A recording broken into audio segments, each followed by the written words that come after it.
debate. Yes, okay, recording. Yes.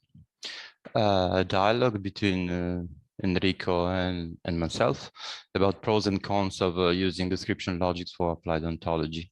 So I take the the part of somebody who highlights the cons somehow by especially highlighting the pros of using quite expressive logical languages. For that, I mean, first order logic plus some model structure. And so today I would like to quite roughly and briefly discuss why applied ontologies use first order logic, first order theories, and model logic theories.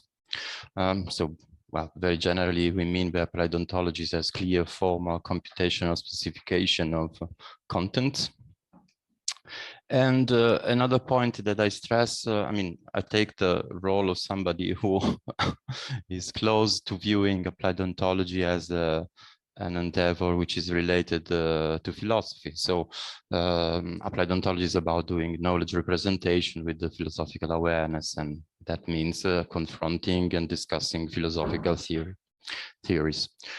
This is, of course, partial because applied ontology also use linguistics, cognitive science, and many other disciplines, but just to narrow the perspective, we stay here. Okay, so maybe before it's nice to say something about why an ontology needs a logical language at all. Basically, standard motivations are to provide a clear, precise syntax which allow to express our statements, the axioms of our ontologies, as they are called in this area, to provide the clear semantics of the statements that we are listing or that we are using, and to settle the legitimate reasoning methods. So we use a logic because we know what are the correct, complete, or the right, let's say, logical reasoning patterns. In the discussion also, just to be clear, I have in mind mostly the foundational ontologies, so Dolce, UFO, BFO, Yamato, and so on.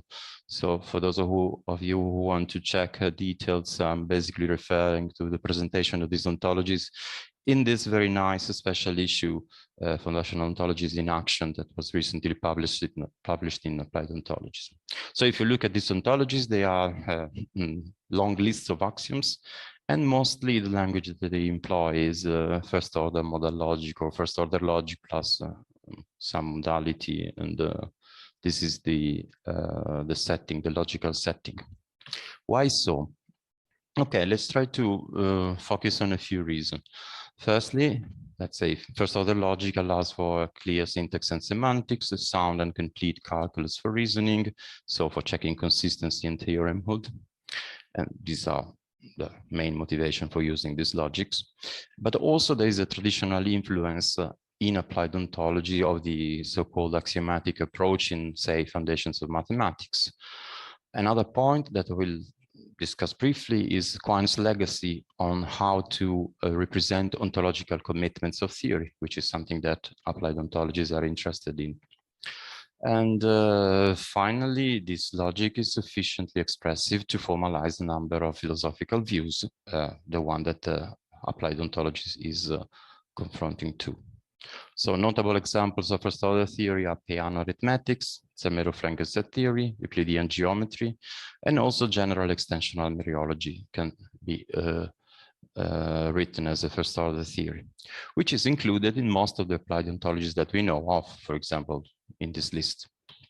Okay, so there are traditional historical motivation for doing first order logic or extensions, and also expressivity reasons for being there.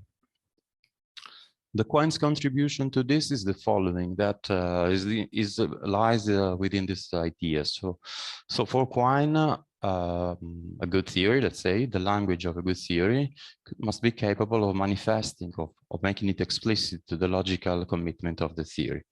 That is, the things that have to exist for the theory to be true. So the Quine slogan that maybe many of you know is to be the value of a bound variable.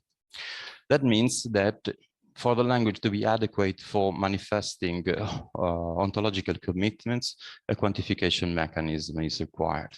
Of course, this is only the starting point. So there's a rich philosophical debates on whether this view is correct, is complete, and there are severe critics of this view. There are proposal of extensions. Okay, you can find here a reference to this debate. And also this criterion has been discussed within the applied ontology world, particularly in this paper. So if you look at, for instance, a theory, the formalization of mereology, you look at axioms such as this one. It's not important now to read all of them. Constraints like this ones, reflexivity, antisymmetry, transitivity, and so on. So if we want to write our ontology in a way that captures mereology, we need a language that is capable of expressing these sentences.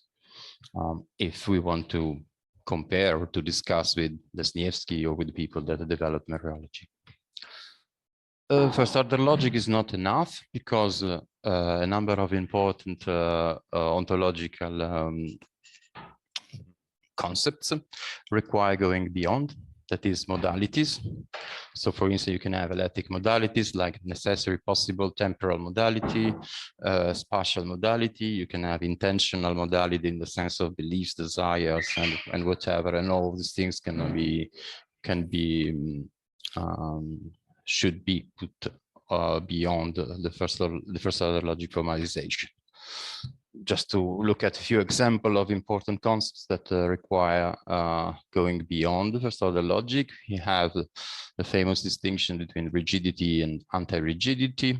So a type is rigid if and only if it's possible that X instantiate T, that's the meaning of this little formula here, then it is necessary, so it is necessary that X instantiate T.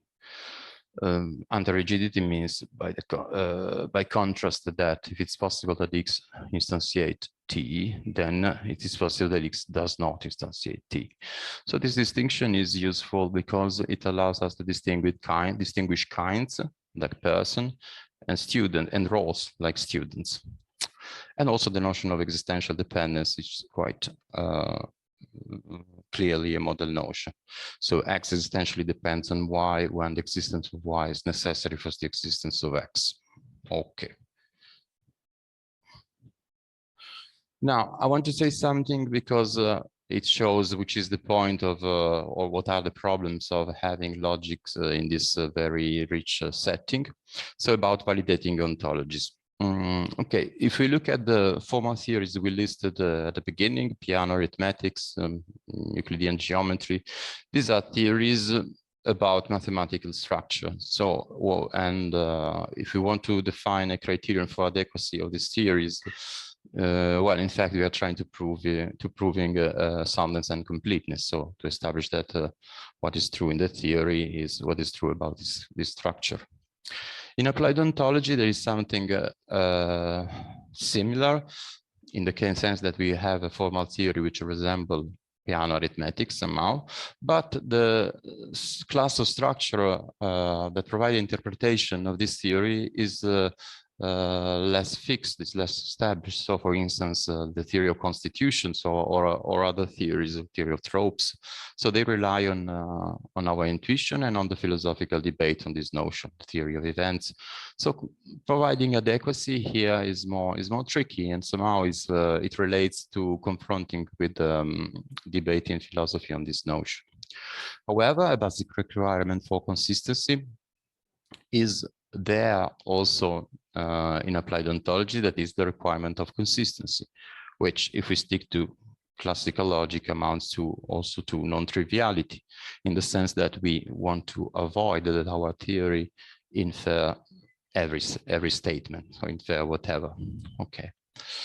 When working with these rich languages, then establishing consistency may be hard for big ontology. So the need for something more computationally adequate is evident also in this setting. Another thing that allows for going beyond this minimal criterion of consistency is to discuss when our foundational ontology is applied to structure a certain domain of interest. So in this case, we cannot rely immediately on completeness or soundness because we don't know the set of the class of structures that are that constitute our domain of interest. But sometimes with the methodology of competency question, we can get hints of what is the domain of objects or relation that we are trying to capture. So for instance, if you want to discuss I don't know, to define an ontology that sticks to Dolce for representing entities and relationship about the University of Genoa, we want then to understand whether the student there is compliant with the idea of anti-rigidity. Okay.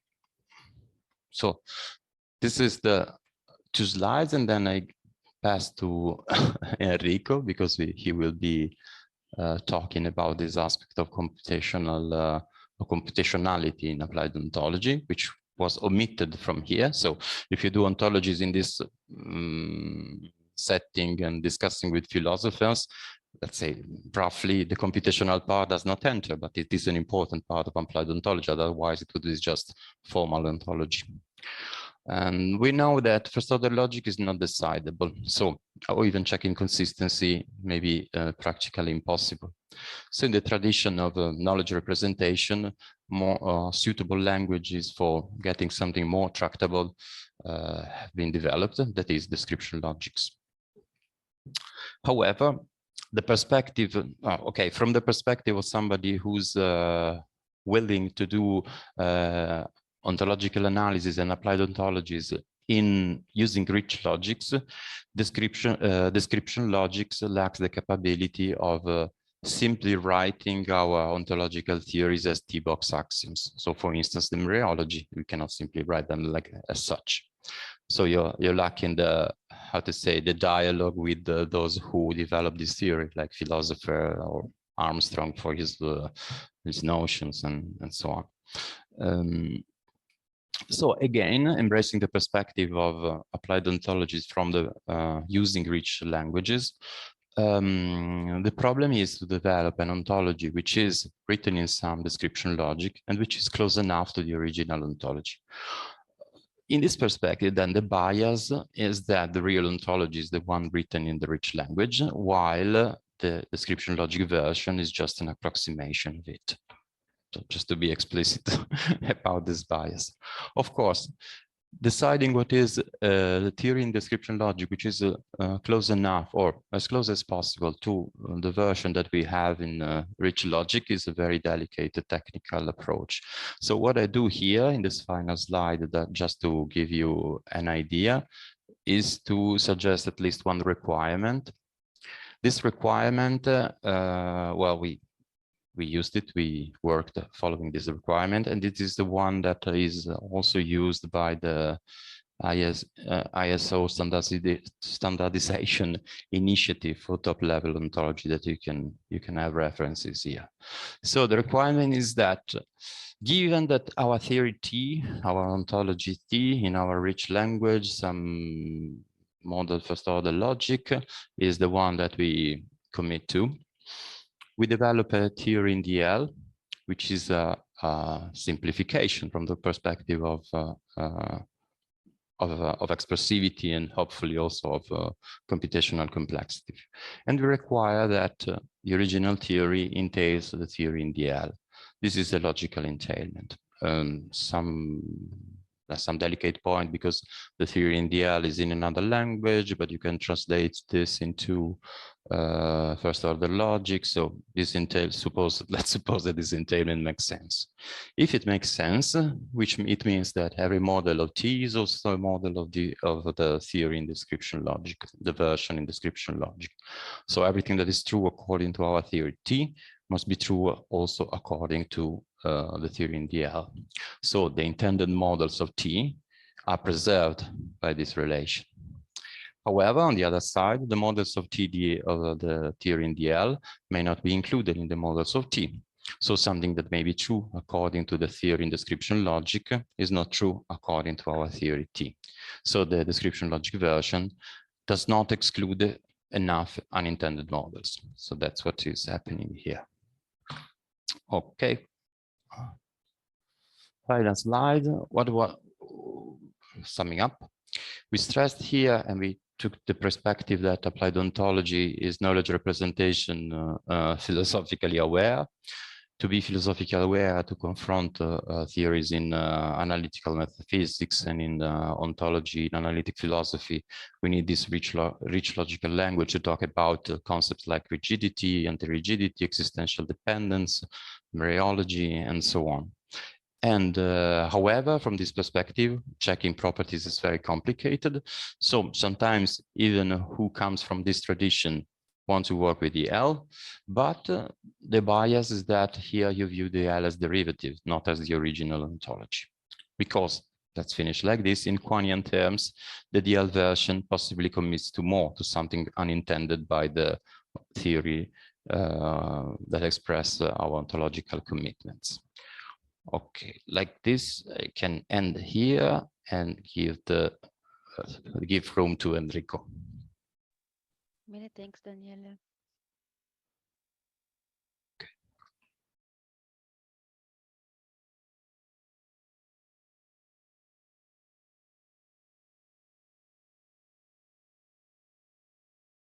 Okay. Thank you, Daniele. And I really like your talk because now I can really fight. So there are interesting disagreements that we have. And that's probably the reason why we are together here to discuss so that we can present the different viewpoints. So the summary of my part is that this is a mess for a number of reasons. So the goal, the scientific goal of this area of foundational and applied ontologies is still in a sort of not completely clear situation. Not because the let's say the philosophical part of the research is not well founded. Is actually the only thing which is really well studied and well debated. But the logification of this is still in a sort of, I would say, not completely mature state. Okay, so I'm not a philosopher, so I summarize here my relevant elements that I understood from Daniele's presentation. So, well, we know what the ontology is, a philosophical study. Then, of course, there is notion of applied ontology, which is the fact that I want to write theories about these categories, about these about these kinds that are forming the classification system of the world, depending on the commitment that the particular foundation ontology in this particular area takes. Clearly, from my perspective, I'm basically focusing at this right level. So I want to talk about theories. Okay, then what happens if we talk not about Husserl or Quine, we want to talk about Nicola, Achille, and Giancarlo. So what these guys have done, or Berry, or whatever these guys have done in the last 20 years. So basically, they have tried really to be slightly more precise than in the past. We have strong mathematical tools, strong logical tools. They really wanted to be much more precise in defining the ontological commitments they were talking about. And as Daniele said, well, logic is the first choice. It's clearly not a first order logic in any possible classical sense. It has a flavor of first order logic, but it's in principle. So if you really look at what this community should be doing and partially do, with some hits and go, stop and go, well, basically you should really define rich mathematical structure that are basically representing the essence of the things, of the categories they want to represent according to their own view of the world, according to their own commitments. And typically this would be mathematical structure like mereology, topology, temporal structure, cryptic structure, and so on. So this is not logic. This is just the isomorphic representation of the of the elements of the word categorized according to some mathematical structure that has some properties. I want to talk about space, maybe I will use some particular topology. And depending on how I want to talk about space, or how I want to talk about movements or whatever, or how I want to talk about beliefs, then I will use certain structures that reflects the properties that I imagine to be true for that particular phenomenon I want to capture and classify. So in principle, really, yes, we have first order logic, but this is a first order logic. These are first order formulas whose elements are not interpreted in just flat first order structures.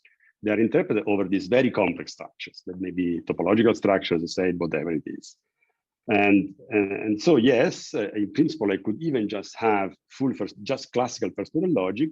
I may have I have this complex model structure, complex mathematical structure behind. So eventually, I don't really have a first order logic. I've read the slides of Daniele, and this just confirms me. So the formula he was writing from Dolce had multimodalities because there were time modality. So multimodality because there was a mereology behind, and there was this classical standard domain, so that at least 2 dimensions. Then there are various modalities because of this notion of in all possible worlds. Then there is a temporal dimension. So it's a first order logic enriched with the ability to talk about these different domains and these different dimensions. And so this is really what we are talking about. We're not really talking about first order logic in any possible sense. Yeah, even in the simplest example we have seen, this is a first order temporal logic with modalities of whatever, maybe even just plain K modality or whatever, or S4, I guess, S5. And these logics definitely are not so easy to understand and to axiomatize. So in fact, here I've tried to understand myself what is the meaning of the axiom that we keep seeing in papers from the foundational ontologists. And I guess that there are 2 possible meanings I can see. And somehow this has also been emphasized. If you look at the paper, the formalization of wholes by Achille Levardi, right? You take the book, you go to the appendix, and you see all this list of axioms. And in reality, there are some axioms that are meant to axiomatize the categories themselves. For example, that particular notion of whole being a part of a body, whatever it is, wholes being connected, whatever it is. So all this axiomatization of this new object you want to talk about. He uses some mereology. So I actually write some axioms, some formula to formalize the special mereological space he wants to talk about. So he does not assume to have this in the model theory. We have to guess, and that's my critique on this approach. When you axiomatize wholes, or you axiomatize the notion of rigidity, non-rigidity, anti-rigidity, then you have to hope that whatever you write actually captures the models of the real world that you actually have in front of your eyes. In particular, for wholes, it's evident. It's a physical object, right? Or it's something you can actually perceive. And so we are never really sure that this axiomatization is classical. Classical axiomatization is sound and complete with respect to the actual word we want to represent. And so what people do, and what, for example, rightly so, Achille stressed a lot, and most of the authors in the foundational ontology stress a lot when talking about logics is, okay, let me also present theorems. Okay, so these are axioms that are not defining anything. They are just expected to be true given the actual word that they want to represent. And whenever they also have axioms that define their mathematical structure, this would be theorems that follow, are derivable from those axioms. But in principle, if I have a logic whose model theory is the right one, this should be just theorems in that logic without any axiom. So my claim here is that, in a sense, when I want to discuss and describe and define and explain my commitments in my foundational ontology, I should probably define this in terms of mathematical structure, and then maybe add some, and in order to explain whatever happens and show that some action will actually be true in all the models of this complex mathematical structure. Of course, this is very hard, and I understand it's not even doable so far. So it's just a long study that has to be pursued in I don't know, in centuries, whatever to go. But in a sense, the idea that say that these things, this is Dolce, right? That these things are definitions, and they have to trust this definition to exactly define with this complex logic, and without fully understand the consequence of these definitions, they fully define in terms of time and modalities the notion of rigid, anti-rigid. Then, well, yes, maybe yes, but I'd rather prefer to have something which is not just a definition, it's probably just something that comes from my observation of reality. Of course, again, it's a dream. It's not something that has been done wrongly so far. It's just very hard to do, and but something that we should aim to do as a community. Okay, so then it comes what is my strongest disagreement with Daniele, which is, look, now I say, well, let me write these axioms and say that these are actually defining the mathematical structure I want to talk about. For example, in this case, we're talking about mereology and topology, proper part with time. So it's this complex theory that I guess is from whom? I don't remember, from this, when I took this excerpt. So these are some axioms, some definitions, and I mean, insisting that these axioms are actually meaningfully defining exactly what they want is probably is too much, right? Daniele argued that, of course, by checking consistency of this axiom, which is at least I think that everybody should do for whenever you use logic, at least insist that whatever you write in your logic is consistent. Clearly, this implies that these axioms are definitely sound, because if they're consistent, this means that they are their models, at least they don't say anything false. But, well, they're sound with respect to what? With respect to a semantics which does not exist. So maybe they are sound in the sense, because if they're inconsistent, basically this means that every possible axiom is true and therefore definitely is not sound. But the fact that it's consistent does not really mean that it's sound, because maybe it's still saying too much. It could be still saying too much, maybe, for example, being too strict or whatever. I can't tell, because I don't have a counterpart to say it's sound with respect to what, right? No matter about complete, right? So probably this notion of reduction is not really the way to go. And so, okay, so what, again, Daniele argued, right? Daniele argued that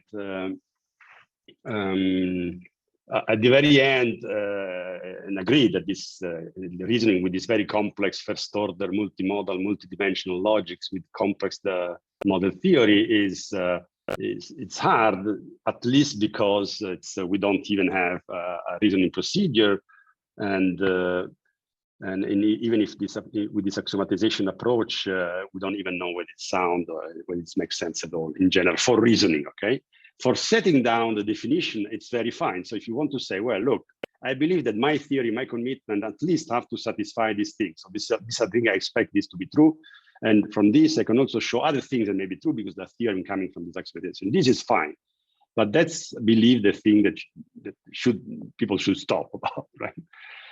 Okay, now the boiling down to proper first order logic is already an interesting step, because even though in first order logic, we have semi-decidable reasoning, somehow we can still do something computational-wise. So, and now suppose, which I believe is not completely true, but suppose that we are in the case where the axiomatization is correct, it's sound and complete. So these axioms are really saying something about are really saying exactly what, more or less exactly what you want to say.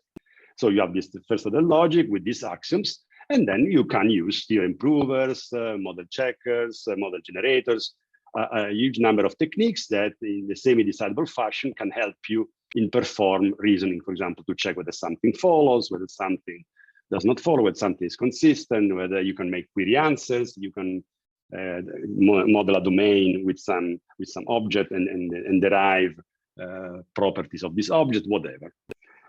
Okay. Now the next step, as Daniele says, was to move to fragments of FOL, at least because they are decidable. So I've complete, correct, and complete mechanizable reasoning. Okay, so that's now what I want to counter argue again is that this is not an approximation in my view, right? Because in a sense, I'm not approximating something which is precise. Maybe if, but I will counter argue this as well. But even if this stepping down to description logic to fragment of personal logic is an approximation, it's an approximation of something which is already an approximation. Actually, something which already is something which I don't even know exactly what it is, right? So if we're talking about logic, we have to be precise. So many fragments of this first order logic exist, which are decidable. And then these are the two guys here. There's Ian Pratt, who has just written a book 3 weeks ago, edited by Oxford Press, on all the known decidable fragments of first order logic with their complexity results. And then there is Andrei Voronkov, who is the master of theorem proving. So he develops this theorem prover, which is since 20 years is winning all competition of theorem proving. Here he has a Herbrand Award that he got 2 years ago. Okay, that's the book of Ian that came out some few weeks ago. Okay, what about these fragments of first order logic? Okay, the idea is that, of course, we want to exploit the fact that now we can do computation. The point I want to argue later on is computation of what, right? But first, let's focus a little bit on this notion of there are many decidable fragments, understand which are the differences and why we should choose one. In particular, why for this particular talk we choose description logics, and why somehow it seems that description logic could be a reasonable fragment to use to write applied ontology, to write real world ontology that are based on foundational ontologies.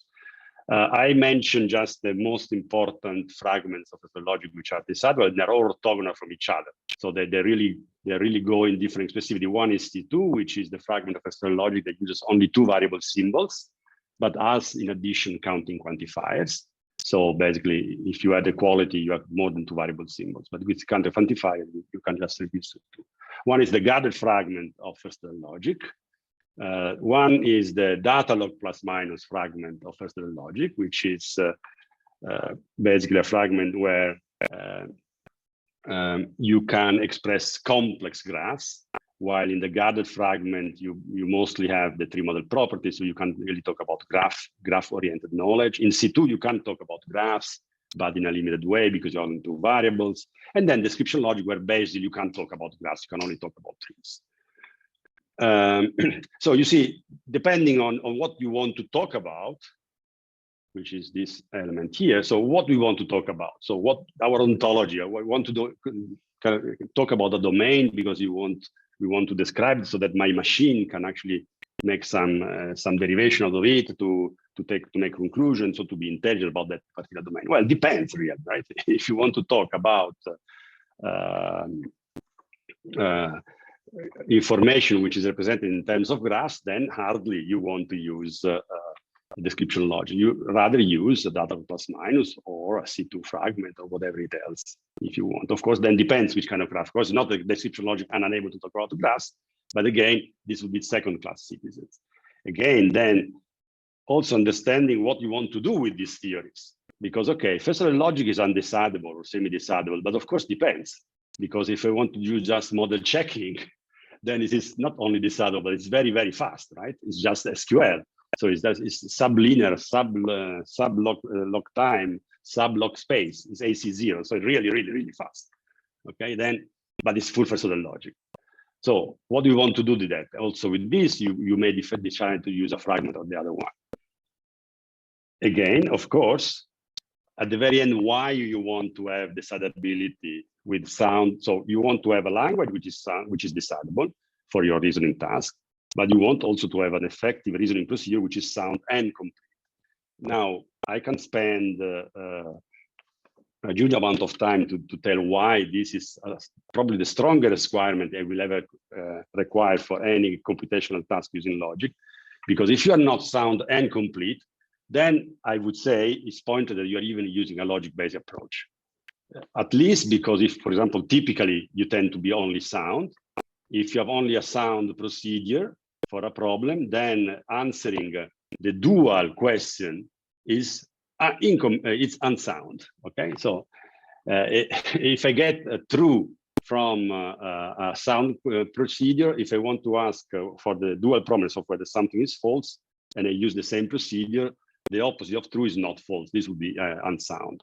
So really, I would say that for if you really want to build application, because that's my side, right? I'm not a philosopher. I want to build application using correctly so these principles. I'd rather use sound and complete reasoners. Otherwise, I'm not going anywhere. Otherwise, it's not even the point using logic, because then I can use. And then, of course, I want to be in a field where there are efficient reasoners implemented. And of course, an important element is also understand you choose a logic because depending on the task, you may have a certain complexity result. Again, first of the logic, if you consider data complexity, namely again, the problem of model checking, this is very simple.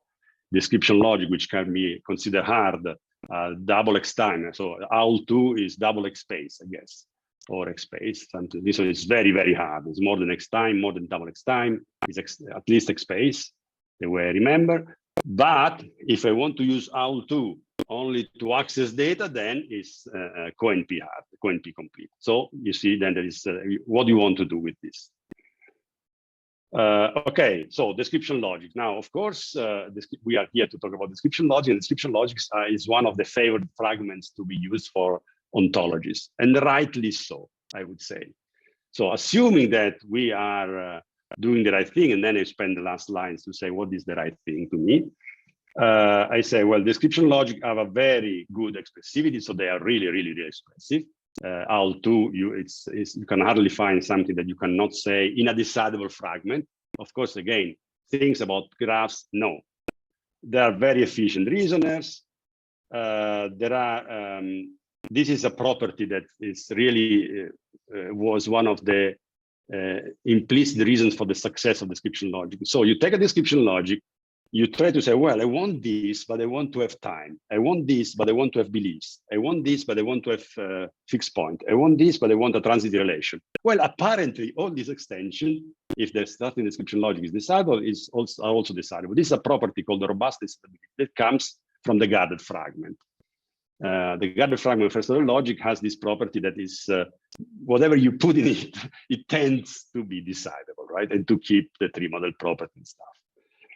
1 second, I know that many people believe that description logic talk only about binary relations, but this is not really the case, so don't worry. Description logic are very good to also talk about any relation. Now, I want to go back to this point of expressivity to emphasize this element, this is Ron Brachman and Hector Revec, that were actually the two guys that together wrote a paper in 1984, which has been the basic foundational paper for all description logics. So Ron Brachman is a cognitive scientist by education. He did a PhD on the cognitive aspects of natural language, and basically invented what at the time was called K1, then became description logics, thanks to the influence of Hector Levesque, who actually is a pure logician. Okay, what was Ron Brachman saying? Why he did invent this particular language?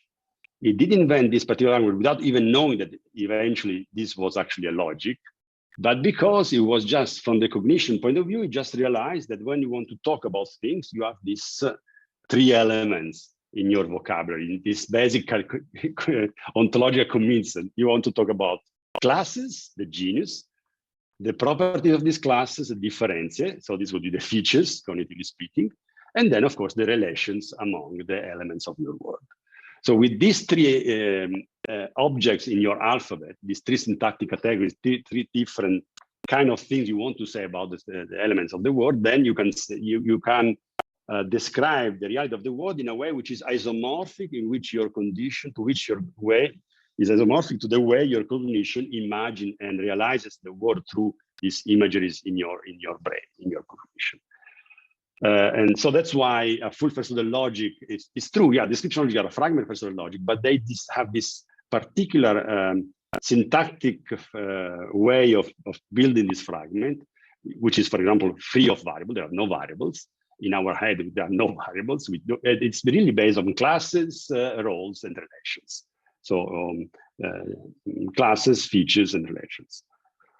Okay, while on the other hand, this guy took this idea and okay, look, realize what? This is a logic.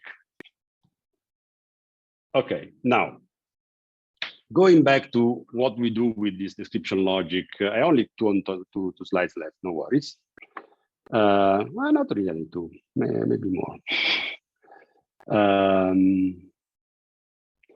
Okay, so if I want to use description logic to write an ontology, well, I can do directly, take an ontology.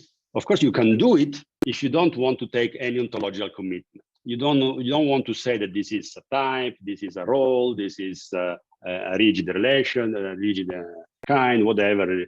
So you don't want to talk about any of this. And then you write just your logical theory the same way you would write an entity relationship diagram to model your information system in computer science. Of course, now we are in this business, and I'm here today because I strongly believe that this is not enough. So whenever you write an ontology, you always have to resort to the principle of some foundational ontologies that basically characterize the basic categories that you're using in your actual real ontology. Now, what does it mean here?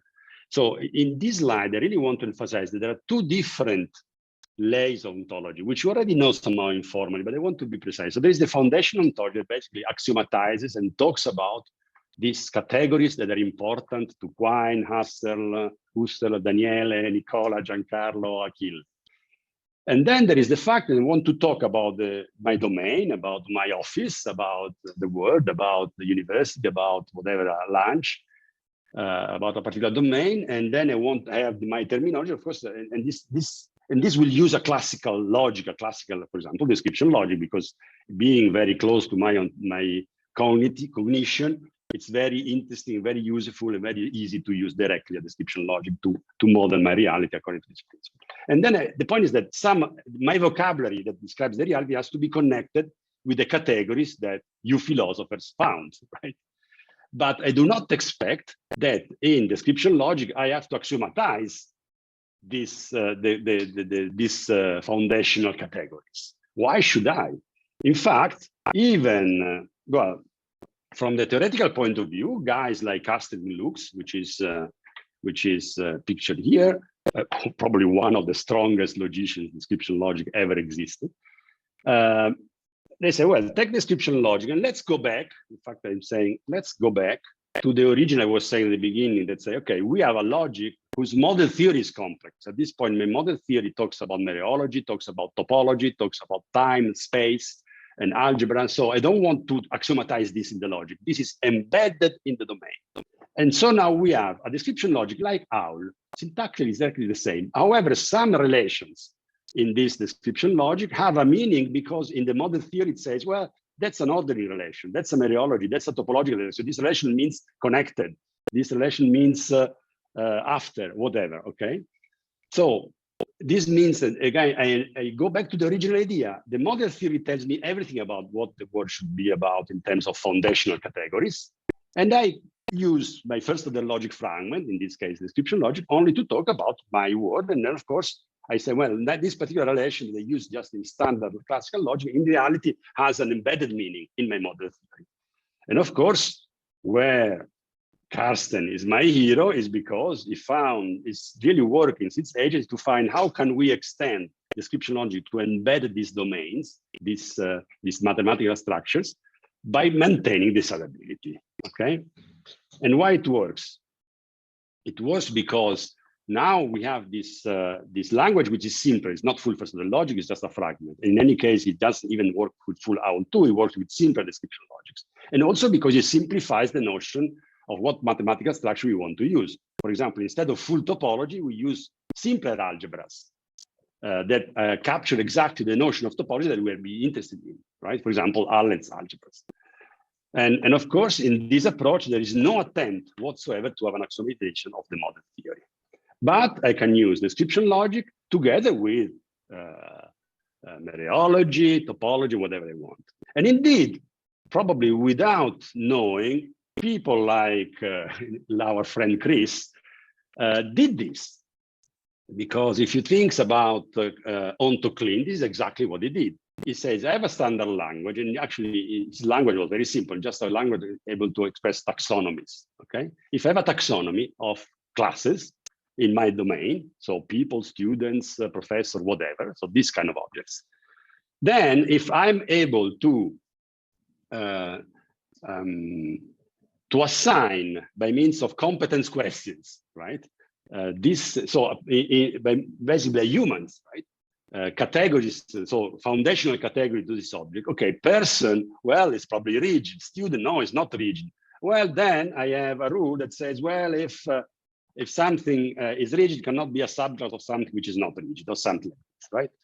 And basically, because what he did really, he assigns primitively categories to ontology predicates, right? And then he devises the right reasoning that it has to be, so basically you have to modify the reasoner, because at this point, humans tell, okay, student is anti-rigid, the person is rigid, whatever it is. And then the reasoner has to behave in a way that whenever a student is a superclass of a person, it's inconsistent. And so, well, this is what has been done. And basically now, this has been done in a sound and complete way. So you can prove that this categorization of the reasoning, so this new algorithm is sound and complete with respect to the right meaning of what rigidity, anti-rigidity, or whatever some of these primitive high-level categories mean. That's one approach. The other approach is to use simple algebras to characterize the domains. So the topology, and so there are this extension studied by, this is what I was saying before, studied by Carsten, that extend description logic, for example, with simple algebra. You can talk about, for example, arbitrary Boolean algebras. So if your domain, your mathematical structure is a Boolean algebra, okay, then there is already a mechanism called concrete domains where you can reason automatically, get the right conclusions from this data, which is actually a Boolean algebra, without axiomatizing this Boolean algebra in description logics. And this also happens for topological algebra, for example, for the Allen's relations of time and space and movement. Okay, that's my last slide to say that, of course, I did not talk at all about description logics in any possible technical sense. I assume that you know everything about description logic. If you don't, these are the two right books to read and learn about description logics, so that maybe you can read the books and then go back and understand what I just said. That's all for me. Thank you so much.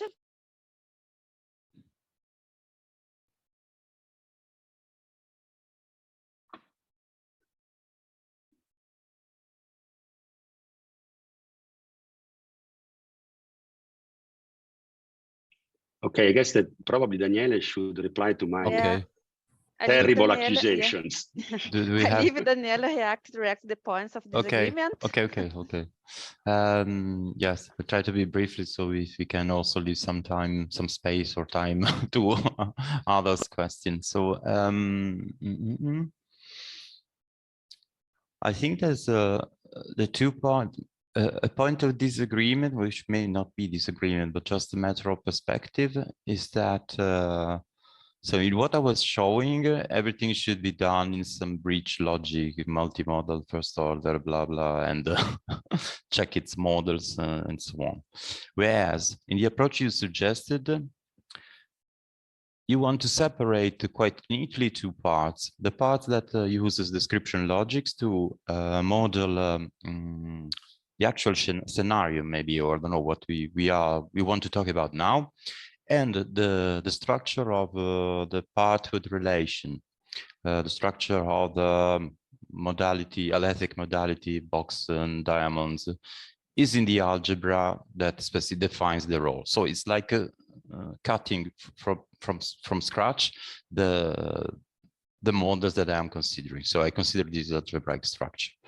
I think this is on the one hand not incompatible with a view that says something like, okay, write down the right theory of this algebra, the logical theory of these algebras, which in most of the case may not be even first order logic, maybe higher order logics if you have graphs and the full power of it. And so this big theory is going to be your ontology in the sense that I was trying to present. Of course, this may not be very useful for applications because then you have a higher order logic which is not was suited for checking consistency and reasoning. But that's a way of conciliation.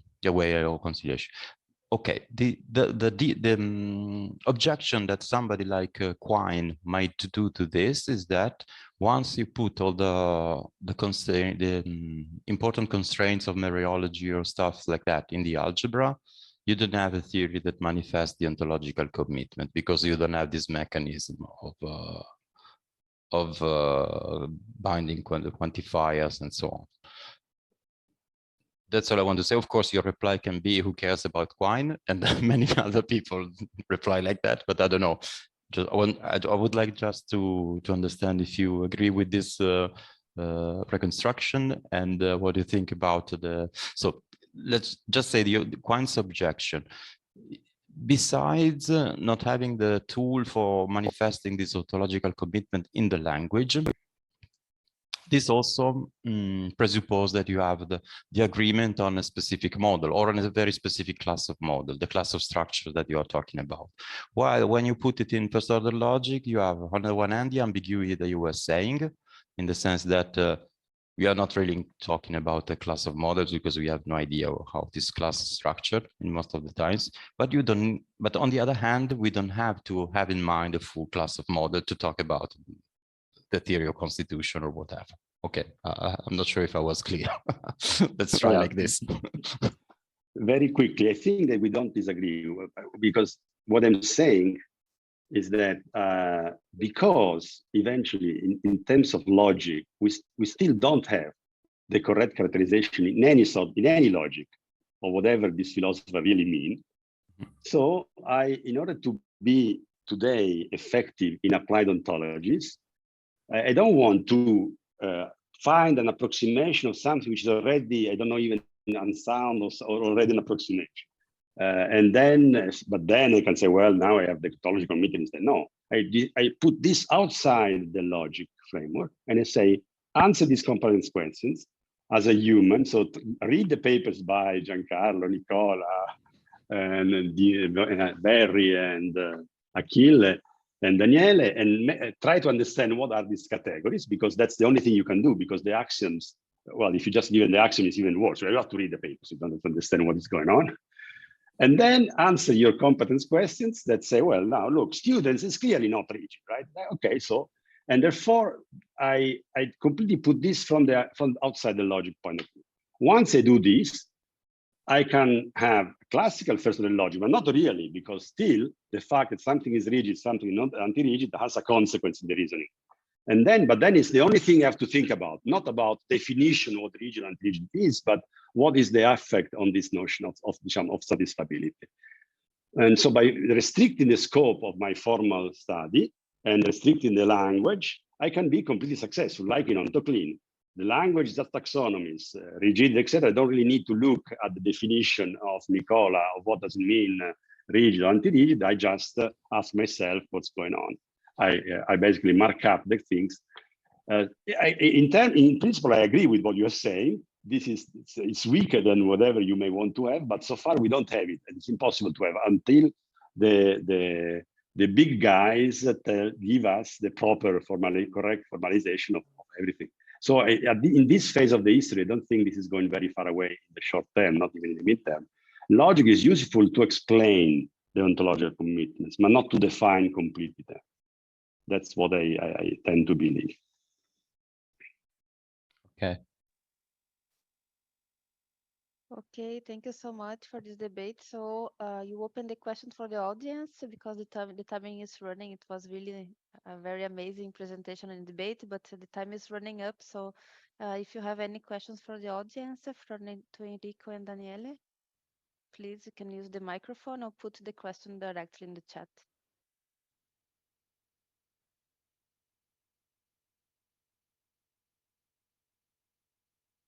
Yeah, Laure, please.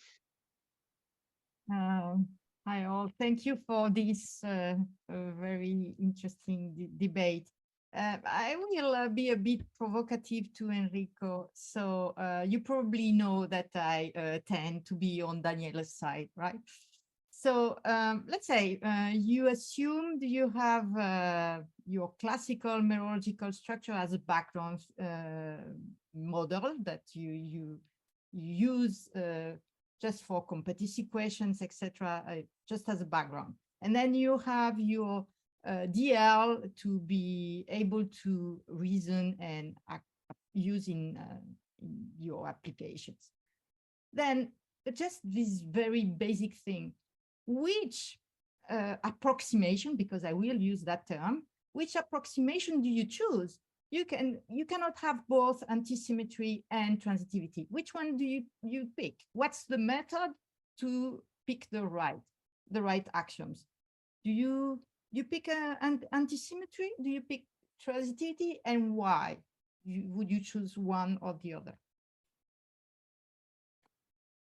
Just to clarify, this is a very technical question in the sense because you assume that description logic doesn't capture antisymmetry. That's the reason of your question? No, or why are you making they don't capture both. I mean, I'm using R, right? You cannot have both a relation cannot be both transitive and antisymmetric. You can have each one separately, but not at the same time. Am I wrong? Okay, yes. So yes and no, depends. That's I already had this discussion with Daniele yesterday. Okay, so that's a really technical issue, right? So the point is that description logic, no matter how you write axioms in description logics, any theory will always have, at least at the same time,